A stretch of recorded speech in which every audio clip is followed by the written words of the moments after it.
प्यारे बच्चों, आज हम लोकतांत्रिक और राष्ट्रवादी शासन व्यवस्था के बारे में फिर से आज अगले चैप्टर की ओर चलते हैं।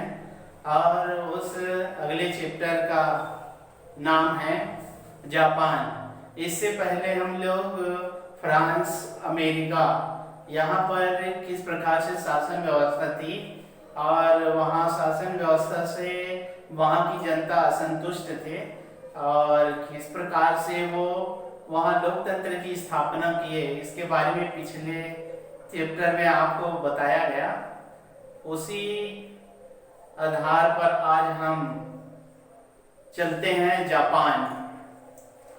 जापान एक छोटा सा द्वीप है और ये असंख्य द्वीपों से मिलकर बना है, लेकिन मुख्य रूप से यहाँ पर 4 द्वीप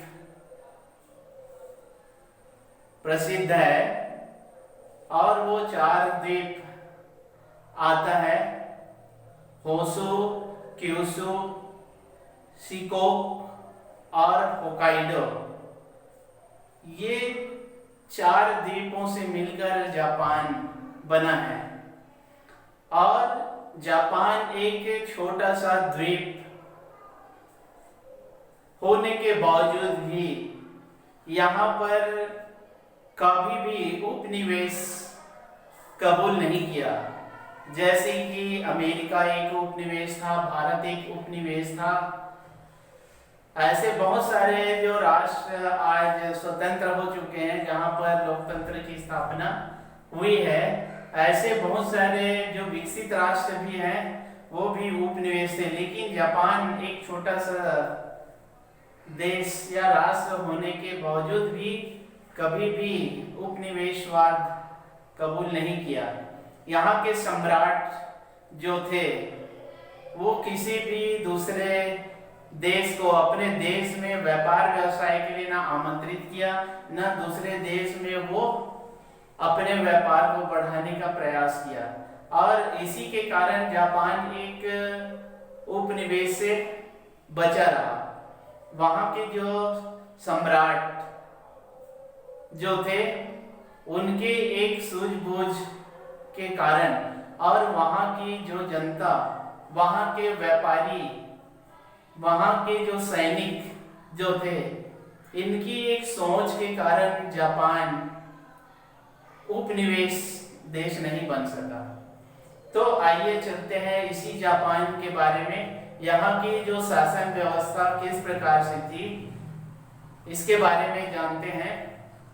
तो जापान में तो वैसे 1603 से लेकर 1867 तक के सम्राट या राजा का शासन यहाँ पर स्थापित था।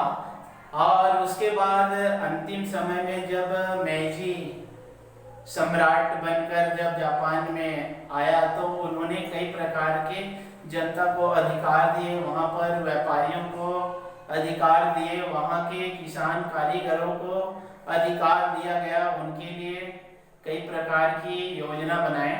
इसलिए कहा जा सकता है कि सम्राट होते हुए भी जापान एक लोकतंत्र की तरह कार्य करता है, जिसमें समस्त जनता की भलाई वहाँ पर होता है। तो इस प्रकार से जापान, तो सबसे शुरुआत में जब देखते हैं तो जापान की जो प्रशासन की जो व्यवस्था किस प्रकार से थी, तो सबसे पहला जो देखते हैं कि सम्राट जो होते थे नाम मात्र का शासक होता था। नाम मात्र का शासक, सारे इनके जो शक्तियां थी, सारे कार्य थे, सारे कानून व्यवस्था थे, सारे लगान कर वसूल करने का जो अधिकार था शोगुनों के पास में और दाइम्यो के पास में। यहाँ सम्राट एक नाम मात्र का शासक हुआ करता था। उसको किसी भी प्रकार से शक्तियां नहीं दी गई थी। सारे जो शक्तियां शोगुन के हाथ में और डैम्यो के हाथ में है। शोगुन यानी होता है कि सेनापति या महामंत्री, जो राजा का सैनिक होता था, महामंत्री होता था, वो शोगुन कहलाता था। और डैम्यो मतलब सामंत, सामंती लोग थे, जो उच्च वर्ग के लोग थे। यही दोनों मिलकर जापान में शासन व्यवस्था का संचालन, शासन व्यवस्था का देखरेख और वहां के जितने भी कार्य है उसका संचालन इन्हीं के कारण होता था। और शोगुन और डैम्यो इतना ताकतवर था कि राजा भी इनकी बातों को नहीं टालते थे। यदि कोई भी राजा इनके बातों को टाल देते थे या नहीं मानते थे तो उस राजा को उनके पद से या सम्राट से अलग कर दिया जाता था या हटा दिया जाता था। तो मुख्य रूप से एक राजा की तरह शोगुन और डैम्यो जो सामंत थे, इन लोग जापान में शासन व्यवस्था का संचालन करते थे। शोगुन में तोकुगावा परिवार जो थे, ये एक शोगुन के रूप में सम्राट के निचले जो क्रम में एक सैनिक के रूप में तोकुगावा परिवार के जितने भी सदस्य थे वो पूरा शासन का संचालन करते थे। 1603 से लेकर 1867 तक के शोगुनों का कब्जा बना हुआ था और उसके बाद में शोगुनों का अंत हुआ, तोकुगावा का समापन हुआ, उनको पद से हटाया गया और उसके बाद में फिर मेइजी को सम्राट का पद दिया गया। तो इस प्रकार से शोगुन जापान में एक शक्तिशाली जो सैनिक शासन कहा जाता है वहां पर संचालित था। शोगुनों का सुरक्षा के रूप में समुराई, जिसको योद्धा कहा जाता था, समुराई यानी योद्धाओं को कहा जाता था। और ये योद्धा जो होते थे वो शोगुनों का सुरक्षा की जिम्मेदारी या युद्ध में या लड़ाई में ये समुराई इनका सहयोग करते थे और उसके बदले में योद्धाओं को शोगुनों के द्वारा चावल दिया जाता था उनके खाने के लिए। तो इस प्रकार से शोगुन के बाद में समुराई, फिर समुराई के बाद में किसान और कारीगर होते थे। जापान की जो शासन व्यवस्था को देखते हैं तो समुराई के बाद में आता है वहां के किसान, कृषक और कारीगर। ये जो कारीगर या किसान जो होते थे वो सामंतों से कृषि भूमि लेकर वहां पर कृषि कार्य करते थे और कृषि कार्य करके वहां पर उनको सामंतों को कृषकों के द्वारा लगान के रूप में 80% उस उपज का उनको देना पड़ता था। तो इस प्रकार से कृषक के पास में कुछ भूमि तो नहीं होती थी और सामंतों से कृषि भूमि प्राप्त करके वहां पर कृषि कार्य करते थे और कृषि का जो उपज का 80% जो सामंतों को दे दिया जाता था। कई प्रकार के जो शासकीय कार्य के रूप में इनको कृषकों को या कारीगरों को बेगारी भी करनी पड़ती थी। राजकीय जो कार्य होते थे उनमें इनको बेगारी भी करने पड़ती थी। तो इस प्रकार से यहाँ पर शासन व्यवस्था। उसके बाद में व्यापारी भी जापान में कुछ जो वर्ग में आते थे वो व्यापारी भी थे जो एक व्यापार करके धन एकत्रित कर लिए थे और धन एकत्रित कर लेने के बाद में इनसे शोगुन सामंत ये इनसे कर्ज लेकर या कृषक जो है कर्ज लेकर अपने कृषि कार्य करते थे, या युद्धों के लिए जो शोगुन या सामंत होते थे वो व्यापारी वर्ग से ऋण प्राप्त करके या कुछ उधारी लेकर अपने सैनिक व्यवस्था या शासन का संचालन करते थे। तो इस प्रकार से यहाँ पर जापान में प्रशासनिक सामाजिक जो व्यवस्था अलग अलग वर्गों में बटी हुई थी। इसके बाद में आ जाते हैं मेजी की स्थापना। जापान में 1824 में जिस प्रकार से भारत, चीन ये दूसरे देशों को व्यापार के लिए आमंत्रित किया या उनको स्थान दिया और धीरे धीरे ये व्यापारी संपूर्ण भारत में अपना साम्राज्य स्थापित कर लिया, और साम्राज्य स्थापित करने के बाद में वहाँ के जो जनता है उनके ऊपर अत्याचार करना और उनको बहुत सारी वस्तुओं से वंचित कर देना, और इसके कारण भारत भी एक गरीबी की स्थिति में चली गई।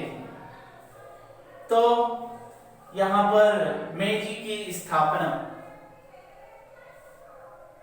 तो 1824 में ये जापान तोकुगावा का जो शासन व्यवस्था था उनके द्वारा दूसरे जो देश को अपने देश में व्यापार करने की अनुमति नहीं दी, या पश्चिमी जो देश थे, पश्चिमी देश के जो भी जैसे कि ब्रिटेन वगैरह थे, फ्रांस वगैरह थे, इनके जितने भी पश्चिमी क्षेत्र के व्यापारी वर्ग थे उनको इन्होंने अपने देश में व्यापार करने की अनुमति नहीं दी। इसी कारण यहाँ पर जापान एक उपनिवेश में बचा रहा।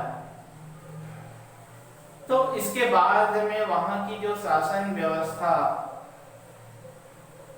जो है धीरे धीरे शोगुनों का अंत हुआ, तोकुगावा को हटा दिया गया। तोकुगावा के हटने के बाद में 1868 में मेजी वहां का सम्राट नियुक्त किया गया, और इन्होंने अपने जो कार्यकाल में बहुत सारे परिवर्तन किए, जैसे कि सामंतों के द्वारा लगान वसूल करके अपने पास रख लेता था और सैनिक कार्यों में खर्च करता था। तो वहां की जनता से लगान वसूल करना ये सामंतों का काम था। जैसे ही मेजी सम्राट बना या राजा बना तो इन्होंने सबसे पहला काम यही किया कि सामंतों से जो कर लिया जाता था वो अधिकार हटाकर राज्य को सौंप दिया गया। तो इस प्रकार से सामंतों के अधिकार क्षेत्र से बाहर कर दिया गया। कोई भी लगान या कर जो वसूल किया जाता था उसको राज्य के द्वारा वसूल किया जाएगा या राष्ट्र के द्वारा वसूल किया जाएगा। ये बातें मेजी ने रखी। दूसरी जो बातें रख दी कि जितने भी कर या जितने भी टैक्स होंगे आज के बाद में राज्य ही वसूल करेंगे। तीसरी बात ये रखी मेजी अपने शासन काल में कि कानून की जो व्यवस्था है वो सभी के लिए समान होगा, चाहे वो गरीब हो चाहे धनी व्यक्ति हो, सभी के लिए कानून व्यवस्था समान होगा या समानता का अधिकार इसमें दिया गया। तो इस प्रकार से मेजी शासन व्यवस्था में कई प्रकार के बदलाव या परिवर्तन किया। और इसके बाद में हम लोग अगले जो पॉइंट की ओर चलते हैं वो है भारत में राष्ट्रवादी आंदोलन। एशिया का अगला जो देश आता है जापान के बाद में वो आता है हमारा भारत।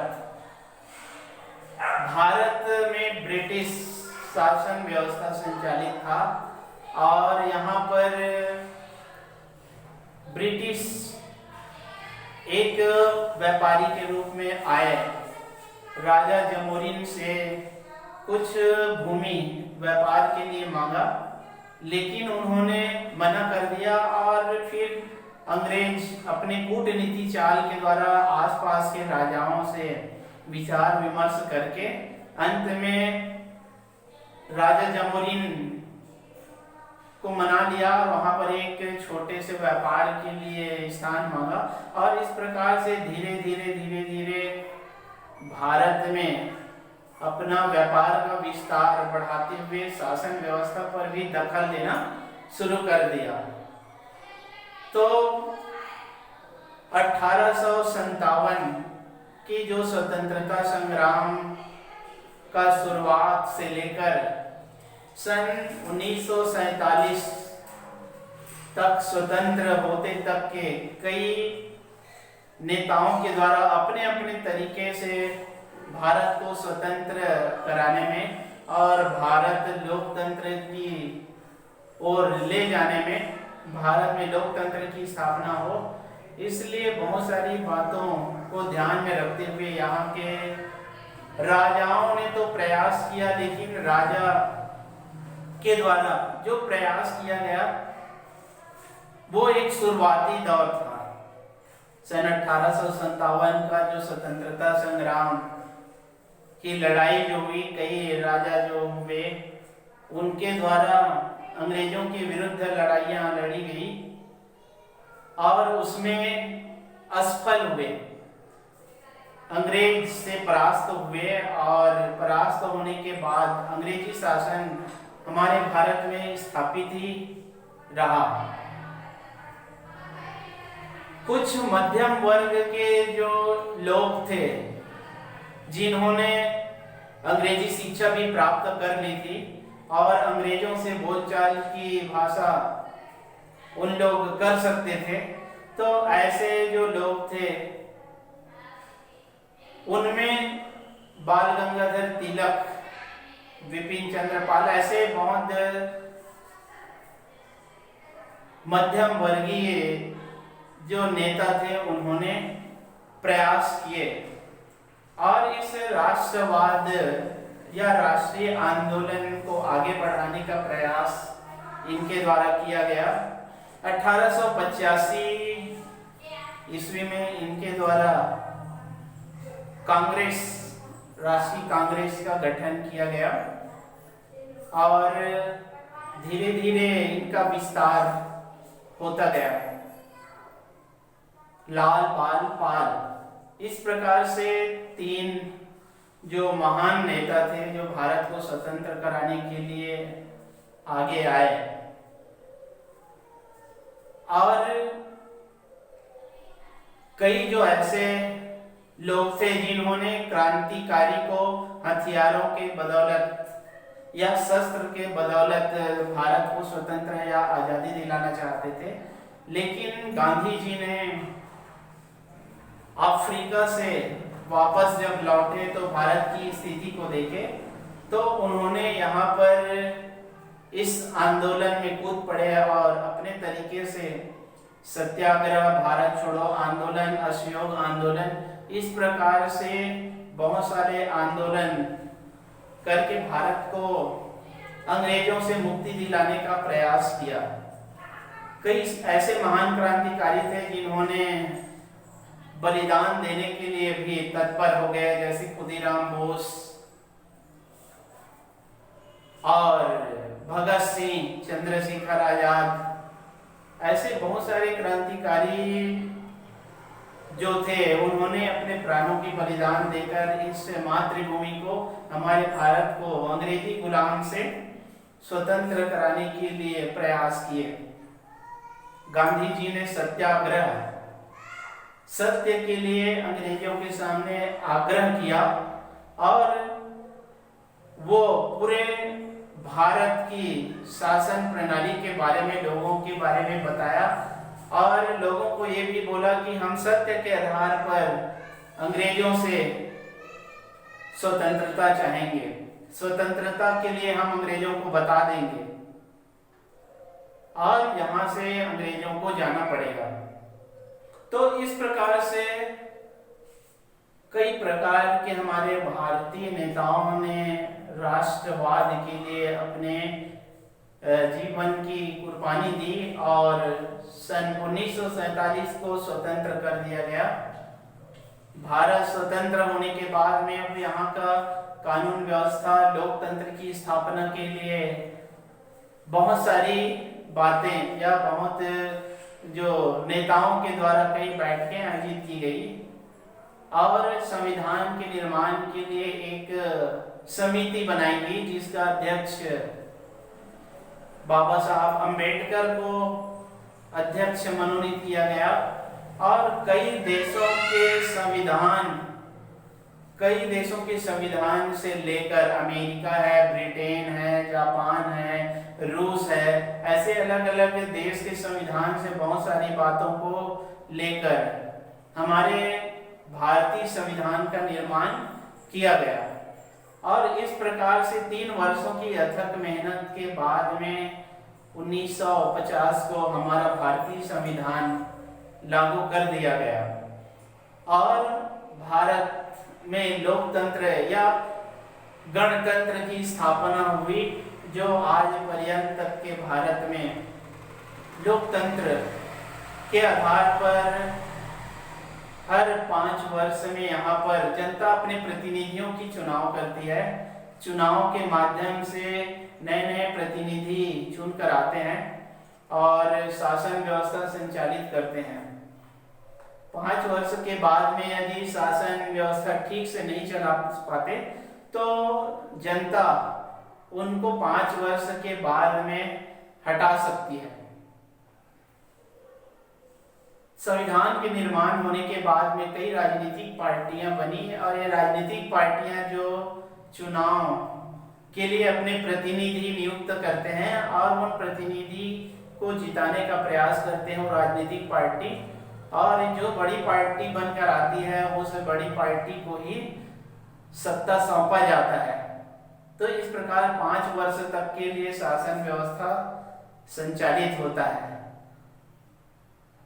तो ये हमारे भारत के जो राष्ट्रवाद की बातें, जापान की राष्ट्र की भाषा या अमेरिका या फ्रांस की बात, तो ये लोकतंत्र और राष्ट्रवादी जो क्रांतियां किस प्रकार से हुई, इस चैप्टर में आपको बताया गया। महत्वपूर्ण बातें हैं ये। अगले चैप्टर में और प्रमुख बातों को चर्चा करेंगे। धन्यवाद।